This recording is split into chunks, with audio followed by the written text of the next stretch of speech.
Bismillahirrahmanirrahim. Assalamualaikum warahmatullahi wabarakatuh.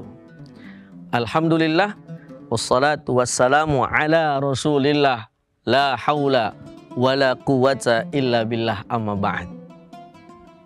Tribuners yang dirahmati oleh Allah subhanahu wa ta'ala. Allah subhanahu wa ta'ala berfirman di dalam Al-Qur'annya surah Al-Hujurat ayat 13. A'udzu billahi minasyaitonir rajim. Bismillahirrahmanirrahim. Ya ayyuhan nas, inna khalaqnakum min dzakari wa untha wa ja'alnakum syu'uban wa qabaila lita'arafu. Inna akramakum 'indallahi atqakum. Ayat ini memberikan satu pelajaran buat kita bahwasannya sesungguhnya Allah subhanahu wa ta'ala menciptakan manusia ke muka bumi ini tentu saja dengan perbedaan yang sangat luar biasa. Apalagi kita hidup di Indonesia, ada yang lahirnya di Jakarta, ada yang lahirnya di Jawa, ada yang lahirnya di Sumatera, bahkan ada yang lahirnya di Papua. Ini adalah satu anugerah dari Allah subhanahu wa ta'ala yang harus kita syukuri. Justru ini adalah perbedaan yang memang harus kita jadikan kebersamaan. Bayangkan Indonesia ini bangsa yang hebat. Bahasa antara Jawa Barat dengan Jawa Tengah berbeda. Jawa Timur dengan Sumatera tentu saja berbeda. Papua dengan Lampung berbeda. Papua, Medan dengan Jakarta tentu saja berbeda. Ini adalah satu tanda membuktikan bahwasannya Allah subhanahu wa ta'ala ingin mengajarkan kepada kita, meskipun berbeda, namun wajib kita sebagai manusia untuk saling mengenal dengan yang lainnya. Apakah boleh seorang yang tinggal di Jawa Barat berkenalan dengan orang yang di Jawa Tengah? Tentu saja wajib bin kudu. Kenapa? Karena terbentuknya tali silaturahmi, terbentuknya persaudaraan, terbentuknya persatuan tidak lain tidak bukan karena kita semuanya saling mengenal di antara yang lainnya. Bayangkan ketika misalkan hidup sama semua. Misalkan di dunia ini, jangankan di dunia terlalu luas, di Indonesia misalkan semuanya Jawa, semuanya Sumatera, nggak ada yang Lampung, nggak ada yang Palembang, maka niscaya kita tidak akan menikmati yang namanya indahnya kebersamaan dan perbedaan. Maka para salafun saleh memberikan kita satu pelajaran bahwasannya al-ikhtilaf baina ummat rahmah.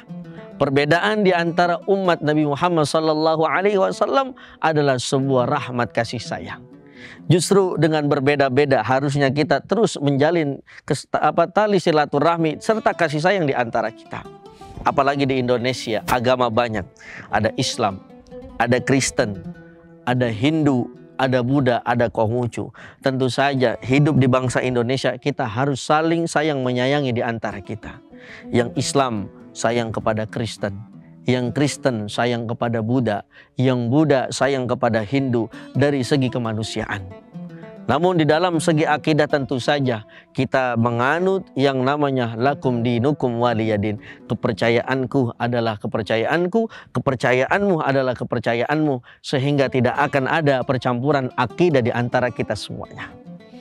Namun sesuai dengan sabda Nabi Muhammad SAW, kita diperintahkan untuk sayang kepada siapapun sebelum nanti Allah sayang kepada kita semuanya. Maka dari itu bulan suci Ramadan kita jadikan bulan tarahum, bulan kasih sayang, bulan yang membangkitkan bagaimana meskipun berbeda tapi kasih sayang tetap ada di antara kita. Bayangkan hidup di Indonesia indah. Kita rasakan yang berpuasa umat Islam, tapi yang memberi menyiapkan bukan orang Islam. Misalkan juga yang Ramadan orang Islam, yang puasa orang Islam, tapi kebahagiaan gembiranya bukan hanya orang Islam. Saya yakin yang berdagang ketika misalkan kita ingin buka puasa, bukan hanya orang Islam, ada di luar Islam yang ikut berdagang untuk meramaikan daripada bulan suci Ramadan. Ini adalah satu tanda bahwasannya kita hidup mampu berbeda namun tetap bersama. Jangan sampai konflik yang ada di luar di Indonesia terbawa ke Indonesia sehingga tidak ada kasih sayang di antara kita. Dulu Nabi Muhammad SAW punya paman namanya Abu Talib. Bagaimana betapa indahnya Rasulullah mengasihi daripada Abu Talib. Justru ketika Abu Talib wafat, Rasulullah SAW sangat sedih. Makanya ketika itu Rasul mengalami fase-fase kesedihan yang namanya Amul Huzni, tahun kesedihan. Karena apa? Karena wafat pamannya yang bernama Abu Talib. Meskipun beda secara akidah, namun Abu Talib sangat disayangi oleh Nabi Muhammad SAW. Mudah-mudahan kita bisa meniru apa yang telah dicontohkan oleh Nabi Muhammad SAW, sehingga meskipun saat ini kita melihat perbedaan, tapi jangan sampai karena perbedaan akhirnya menghancurkan kita semua. Justru dengan berbeda-beda, insya Allah menimbulkan kebersamaan dan kekuatan yang hebat, sehingga bangsa kita menjadi bangsa yang disegani oleh bukan hanya negara tetangga kita, tapi oleh negara di dunia. Amin ya rabbal alamin. Wallahul muwaffiq ila aqwamit thoriq. Assalamualaikum warahmatullahi wabarakatuh. Terima kasih sudah nonton. Jangan lupa like, subscribe, dan share ya.